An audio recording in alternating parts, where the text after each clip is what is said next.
स्वागत है आप सभी का मेरे इस छोटे से चैनल पर, जहां हम बात करते हैं ऐसी मूवीज की कहानी के बारे में जो हिंदी में उपलब्ध नहीं है। तो आज हम बात करने वाले हैं साल 2013 में आई एक ड्रामा मूवी नोबडीज होम के बारे में, जिसकी कहानी आपको बेहद पसंद आएगी।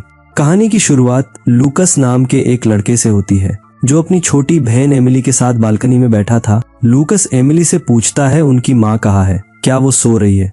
एमिली कहती है हाँ वो सो रही है। अब इस बात पर लूकस घर से कार की चाबी लेकर खुद उस कार को चलाने की कोशिश करता है, लेकिन वो ठीक से गाड़ी चलाना नहीं जानता था और इसी वजह से जब उनकी माँ कार की आवाज सुनती है तो वो गुस्सा हो जाती है।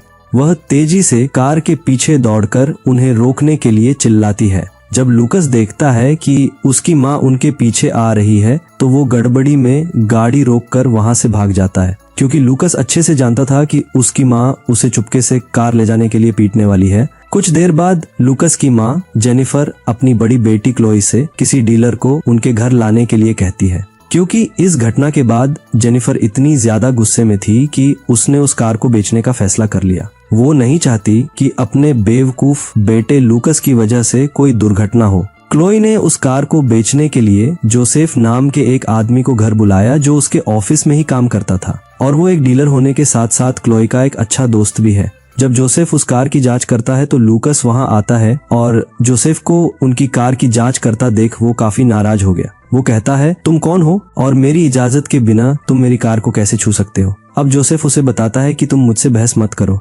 तुम्हारी माँ ने मुझे इस कार को बेचने के लिए कहा है और अगर तुम्हें दिक्कत है तो जाकर अपनी माँ से बात करो। अब लूकस को काफी ज्यादा बुरा लगा कि उसकी माँ कार को बेच रही है। वो कहता है ये कार मेरे पिता की थी तो आपके पास इसे बेचने का कोई अधिकार नहीं, ये एक पारिवारिक कार है, आप अकेली खुद इसे बेचने का फैसला नहीं ले सकती। लूकस को बात बात पर गुस्सा होने की आदत थी और वो ज्यादातर चिड़चिड़ा ही रहता था और उसकी माँ जेनिफर इस समस्या को नियंत्रित नहीं कर पाती, लेकिन इसके बावजूद उन्होंने वो कार बेच दी। अब लूकस गुस्से में कुछ दिनों के लिए अपने एक अच्छे दोस्त डेविड के घर रहने के लिए चला गया। अगले दिन जब डेविड उसे जगाने की कोशिश करता है तो लूकस उसकी बात नहीं सुनता। इस पर डेविड की माँ लिली कहती है क्या लूकस के पास जाने के लिए कोई दूसरा घर नहीं है, आखिर वो कब तक यहाँ रहेगा। डेविड कहता है इस समय वो बहुत परेशान है, उसे बस थोड़ा समय चाहिए, वो जल्द ही ठीक हो जाएगा। अब यहाँ पता चलता है कि लूकस एक मध्यम वर्गीय परिवार से है, उनके पास ज्यादा पैसे नहीं थे तो उसका ये परिवार अपने जीवन में बहुत कुछ झेल रहा है और जब से उसके पिता उन्हें छोड़कर चले गए तब से वो अपने दैनिक खर्चों के लिए संघर्ष कर रहे हैं। लेकिन इसके बावजूद लूकस को इस सब की कोई समझ नहीं है। लूकस 2 दिन तक अपने घर नहीं गया क्योंकि वो अपनी माँ से बात नहीं करना चाहता। यहाँ लूकस की माँ उसके बारे में चिंतित थी, लेकिन वो तो अपने जीवन का आनंद ले रहा है और इस आनंद में लूकस का अपने टपोरी दोस्तों के साथ घूमना और नशे करना शामिल है। अब अगली सुबह लूकस जब नींद से उठता है तो डेविड की माँ घर की सफाई कर रही थी। लिली को सफाई करता देख लूकस ये सोचने लगा कि काश उसकी माँ भी इतनी शांत होती और उसे हर रोज ताने मारने की बजाय अच्छे से समझाती। फिर कुछ देर बाद लूकस एक झील के किनारे जाकर कुछ समय अकेले ही बैठा रहा। वो ये तय नहीं कर पा रहा था कि उसे अपने घर वापस जाना है या फिर अपने दोस्त डेविड के घर, क्योंकि वो अभी भी अपनी माँ से कार को बेचने की बात से नाराज है और यहाँ उसे ये भी पता है कि लिली नहीं चाहती वो उनके घर में और कुछ दिन रहे। इधर क्लोई रात के खाने के लिए अपनी माँ के साथ बाहर जाने का फैसला करती है, लेकिन जब वो अपने ऑफिस से घर आई तो उसकी माँ ने अभी तक तैयारी नहीं की। क्लोई उनसे पूछती है आप अब तक तैयार क्यों नहीं हो। इस पर जेनिफर कहती है मैं कहीं जाने के मूड में नहीं हूँ, मगर क्लोई जानती थी कि उसकी माँ झूठ बोल रही है। दरअसल लूकस के बिना वो कहीं जाना नहीं चाहती, इसीलिए उन्होंने घर पर ही खाना खाया। उसी रात लूकस देरी से अपने घर लौट आया, क्योंकि वो हमेशा के लिए तो अपने घर और परिवार से दूर नहीं रह सकता। एक ना एक दिन तो उसे वापस आना ही था, लेकिन अभी भी उसे लग रहा था कि उसकी माँ ने कार बेचकर उसका अपमान किया है तो लूकस कुछ नहीं बोलता, यहाँ तक कि उसकी माँ भी उससे बात नहीं करती। अब इससे वो सीधे अपने कमरे में चला जाता है। अगली सुबह लूकस अपनी बड़ी बहन क्लोई के पास जाकर उससे कुछ पैसे मांगता है, लेकिन वो कहती है मेरे पास पैसे नहीं है, तुम जाओ और जाकर माँ से पूछो। उस समय लूकस ना सुनने के मूड में नहीं था तो वो खुद ही क्लोई के पर्स से पैसे निकालता है। क्लोई उसे रोकने की कोशिश करती है लेकिन लूकस नहीं मानता। यहाँ लूकस को पता नहीं था कि उसे अपने जीवन में क्या करना चाहिए। अपने पिता की मौत के बाद घर का बेटा होने के बावजूद वो अपने परिवार की जिम्मेदारी लेने के लिए भी तैयार नहीं है। लूकस अपने दोस्त डेविड के घर जाता है। लिली कहती है तुम यहाँ क्यों आए हो, डेविड घर पर नहीं है। और बस इतना कहने के बाद लिली एक शब्द भी नहीं कहती, क्योंकि उसे डेविड ने बता दिया था कि लूकस के घर के हालात कुछ सही नहीं है। उसके पिता की मौत के बाद लूकस की बड़ी बहन क्लोई ही पूरे घर को संभाल रही है। लिली लूकस को देखती है और बहुत ध्यान और अपनापन से पेश आती है। वो लूकस को खाना देती है और प्यार से पूछती है, बेटा सब ठीक तो है ना? लूकस पहले तो चुप रहता है, लेकिन उसकी आंखों में साफ दिख रहा था कि उसे इस तरह का स्नेह अपने घर में बहुत मिस हो रहा है। यहाँ पर हमें ये बताया है कि लूकस अपनी माँ से भी यही प्यार चाहता है, लेकिन गुस्से और गलतफहमियों की वजह से उनके बीच दूरी आ चुकी है। दूसरी तरफ जोसेफ क्लोई से मिलने उसके घर आया था। क्लोई के लिए वो बस एक अच्छा दोस्त था, लेकिन जब वो उससे बात कर रहा था तो उसने क्लोई के साथ कुछ हंसी मजाक भरी बातें की। क्लोई सोचने लगी कि ये मुझसे ऐसे क्यों बात कर रहा है। क्लोई ने एक शब्द भी नहीं कहा, लेकिन फिर भी वे दोनों बातें करते रहे। दोनों ही एक दूसरे के साथ काफी देर तक बातें करने के बाद घर से निकल जाते हैं। यहाँ लूकस रास्ते से कहीं जा रहा था तो डेविड ने उसे वहाँ से जाते हुए देख लिया। वो जल्दी से लूकस के पीछे जाता है और कहता है, तुम मुझसे बात किए बिना कहाँ जा रहे हो? आखिर बात क्या है? लूकस ने बताया कि वो अभी किसी से बात करने के मूड में नहीं है। वो घर जा रहा है और तुमसे बाद में मिलूंगा। जब लूकस घर पहुंचा तो उसकी दादी ने उसके लिए रात का खाना बनाया था, लेकिन वो इसे ठीक से खा नहीं पाया क्योंकि उस समय वो उदास महसूस कर रहा था। दरअसल लूकस एक अच्छा लड़का है जो अपने जीवन में फिलहाल कुछ खोया हुआ है। लूकस पैसा, संपत्ति, सफलता ये सब कुछ चाहता था, लेकिन पहले दिन से ही वो बिना संघर्ष किए रो रहा है क्योंकि उसे पता नहीं है कि उसे क्या करना है। वो ये भी नहीं जानता कि जो वो चाहता है उसे पाने के लिए शुरुआत कहाँ से करे। एक दिन जोसेफ ने क्लोई से कहीं बाहर चलने को कहा और क्योंकि जोसेफ उसका अच्छा दोस्त है तो क्लोई उसे मना नहीं कर सकी। जोसेफ उसके लिए कुछ खरीदने के लिए एक दुकान में ले जाता है। वो कुछ समय और क्लोई के साथ बिताना चाहता था, लेकिन क्लोई को बिल्कुल भी पता नहीं था कि वो उस आदमी के साथ क्या कर रही है जो उससे 10 साल बड़ा है। और यहाँ ये बात भी सही थी कि घर की जिम्मेदारी उठाने की वजह से क्लोई अपनी जिंदगी में अकेली है। कुछ बातचीत के दौरान अचानक ही जोसेफ ने क्लोई से शादी करने का प्रस्ताव रखा और जब वो अपने घर आती है तो अपनी माँ से इस बारे में बात करने लगी। वो उसकी माँ से कहती है, जोसेफ ने मुझसे शादी करने का प्रस्ताव रखा और मैंने उसका ये प्रस्ताव स्वीकार कर लिया। उस समय क्लोई की माँ जेनिफर रोने लगी। वो कहती है, जोसेफ तुम्हारे लिए अच्छा आदमी नहीं है। इस पर क्लोई कहती है कि आपने पहले कभी भी उसके बारे में ऐसा नहीं कहा कि वो एक बुरा आदमी है। अब तक वो हमेशा आपकी नजरों में एक अच्छा आदमी था और जब वो मुझसे शादी करना चाहता है तो अचानक वो आपकी नजरों में बुरा कैसे हो गया? क्लोई कहती है, मुझे परवाह नहीं कि आप क्या सोचती है। जोसेफ एक अच्छा आदमी है और मैं कुछ ही महीनों में उससे शादी कर रही हूँ।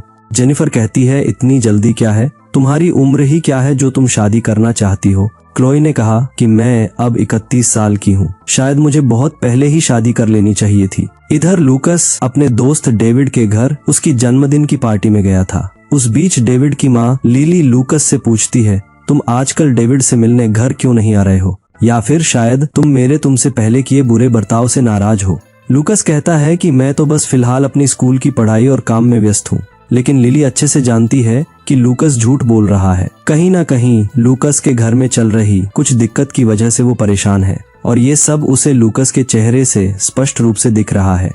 फिर जब लूकस अपने घर वापस आया तो उसे पता चला कि उसकी बहन क्लोई की शादी 2 महीने बाद होगी। ये सुनकर तो लूकस सचमुच काफी ज्यादा क्रोधित हो गया क्योंकि उनके परिवार में कोई भी ऐसा नहीं था जो पैसे कमा सके और क्लोई ही अकेली थी जो अब तक काम करके पैसे कमाकर उनका घर चला रही थी। क्लोई अपने भाई लूकस से कहती है कि अब तुम्हें मजबूत और जिम्मेदार बनना होगा। मेरे इस घर से चले जाने के बाद तुम्हें ही इस परिवार और घर को चलाना है। लेकिन उसकी माँ कहती है, इसे मुझ पर छोड़ दो, मैं उन्हें वैसे ही खिलाऊंगी जैसे हमेशा खिलाती आई हूँ, क्योंकि लूकस में तो खुद पैसे कमाने की हिम्मत नहीं है। अपनी माँ की इस बात से लूकस को इतना ज्यादा अपमानित महसूस हुआ कि वो घर से बाहर चला गया। वो वहाँ से सीधे अपने दोस्त की माँ लिली के पास चला आया, लेकिन उस समय लिली का पति घर पर था तो वो कुछ दिखावा करने लगी। लूकस भी कहता है कि वो यहाँ डेविड को देखने आया है। दरअसल लिली के पति यानी कि डेविड के पिता बड़े ही सख्त किस्म के आदमी हैं। उन्हें पसंद नहीं कि कोई उनके घर में आए, फिर चाहे वो खुद उनके रिश्तेदार भी क्यों ना हो।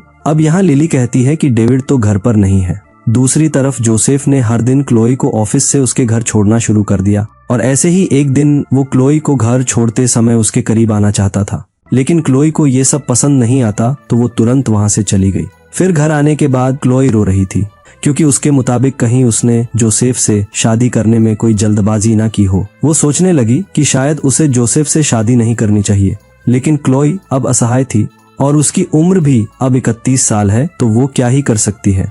क्लोई के दूसरे कोई भी दोस्त नहीं है। जोसेफ ही एकमात्र आदमी है जिसे वो पा सकी, और यही कारण है कि जब उसने उसे शादी के लिए पूछा तो वो उसे मना नहीं कर सकी। क्लोई के पास अब उससे शादी करने के अलावा कोई और रास्ता नहीं है। यहाँ क्लोई के सगाई के ही दिन उसकी माँ जेनिफर बहुत बीमार हो जाती है, तो जोसेफ को उन्हें अस्पताल ले जाना पड़ा। जोसेफ कहता है, मेरी माँ, पिताजी, मेरे चाचा, मेरा भाई, सभी लोग हमारी सगाई के लिए आए हैं। हम अब अपनी सगाई रोक नहीं सकते। क्लोई कहती है, मुझे अपनी माँ से बात करनी है। और जब वो अपनी माँ से बात करने की कोशिश कर रही थी तो उसने पूछा कि हम अब सगाई के कार्यक्रम का प्रबंधन कैसे करेंगे। जेनिफर क्लोई से कहती है, तुम जन्म से ही काफी बदकिस्मत रही हो। ऐसा लगता है जैसे तुम्हारे ऊपर काले बादल छा गए हैं। लेकिन क्लोई किसी भी कीमत पर अपनी शादी को रोकना नहीं चाहती। वो अपनी माँ को घर ले जाकर उनके सामने ही सगाई करती है। उस समय ऐसा लग रहा था कि जेनिफर नहीं चाहती थी कि उसकी बेटी की शादी हो। सगाई होने के बाद पार्टी के समय जेनिफर क्लोई से कहती है कि तुम्हें देखकर ऐसा लग रहा था जैसे तुम पति को पाकर पागल हो रही हो। क्लोई को अपनी माँ से ताना सुनकर इतना बुरा लगा कि उसने अपने हाथ में पकड़ी प्लेट ही तोड़ दी। दरअसल क्लोई की माँ जेनिफर इस बात से परेशान नहीं थी कि क्लोई की शादी हो रही है। वो परेशान इसलिए है क्योंकि अब उसे क्लोई द्वारा हर महीने पैसे नहीं मिलेंगे। उनके परिवार में कमाने वाली क्लोई ही एकमात्र व्यक्ति थी, लेकिन अब वो क्या ही कर सकती है। हर किसी की एक ना एक दिन शादी तो होती ही है। जेनिफर इतनी ज्यादा नाराज थी कि उसने उनकी शादी तोड़ने की भी कोशिश की। वो जोसेफ से कहती है कि मेरी बेटी उतनी अच्छी नहीं है जितना तुम सोचते हो। वो हमेशा काम करती रहती है और हमेशा हर रोज देरी से रात को घर आती है। तुम भाग्यशाली तब होंगे यदि महीने में एक बार भी क्लोई तुम्हें समय पर घर पर मिल जाए। वो तुम्हें कभी भी खुश नहीं रख सकती। जोसेफ समझ जाता है कि क्लोई की माँ उनकी इस शादी से खुश नहीं है। वो उनकी ये शादी तोड़ना चाहती है। जोसेफ इस बात को नजरअंदाज करते हुए कहता है कि आपको हमारी चिंता करने की जरूरत नहीं है। क्लोई मेरे लिए सब कुछ है और हम साथ मिलकर सब कुछ संभाल लेंगे। एक दिन जब क्लोई घर वापस आती है तो देखती है लूकस अपने कमरे में नशा कर रहा था। वो लूकस पर इतनी ज्यादा गुस्सा हो गई कि उसने उसे पीटना शुरू कर दिया। वो कहती है, तुम समझते क्यों नहीं, जब मैं चली जाऊंगी तो तुम्हें ही इस परिवार की देखभाल करनी है। एक बार मेरी शादी हो गई तो इस परिवार में तुम्हारे अलावा कोई नहीं होगा जो माँ की देखभाल करे। लूकस को इतना सब समझाने के बाद दोनों ही रोने लगे। फिर आखिरकार वो दिन आ ही गया जब क्लोई की शादी होने वाली थी। हर कोई जश्न मना रहा था, लेकिन क्लोई की माँ जेनिफर शराब पी रही थी। वो अपनी आर्थिक स्थिति के कारण कभी नहीं चाहती थी कि क्लोई किसी से शादी करे। सभी पार्टी में नाच रहे थे, लेकिन क्लोई जानती थी कि उसकी माँ कितनी उदास है, क्योंकि अब जब वो चली जाएगी तो उसके परिवार की देखभाल कौन करेगा। जेनिफर अपनी बेटी की शादी होती देखकर रो रही थी और क्लोई भी अपनी माँ को देखकर रो रही है। दुनिया में कुछ ऐसी चीजें हैं जो एक दिन घटित हो ही जाती है, जैसे कि इंसान का जन्म होने के बाद एक ना एक दिन उसकी मौत होना, और वैसे ही लड़की का जन्म होने के बाद एक ना एक दिन शादी होकर उसका अपनी माँ के घर को छोड़कर अपने पति के घर जाना। इसी के साथ यहीं पर ये कहानी ही खत्म होती है। तो दोस्तों, नोबडीज होम ये मूवी सिखाती है कि एक परिवार को जोड़ने के लिए सिर्फ आर्थिक सहारा नहीं बल्कि भावनात्मक जुड़ाव और प्यार जरूरी है। अगर बातचीत और समझ खत्म हो जाए तो परिवार धीरे धीरे सिर्फ चार दीवारें बन जाता है। बच्चों को सिर्फ डांट और जिम्मेदारी नहीं बल्कि अपनापन और प्यार भी चाहिए। तो कहानी थोड़ी भी पसंद आई हो तो वीडियो को लाइक करके चैनल को सब्सक्राइब जरूर कर देना। कहानी में अंत तक बने रहने के लिए आपका धन्यवाद।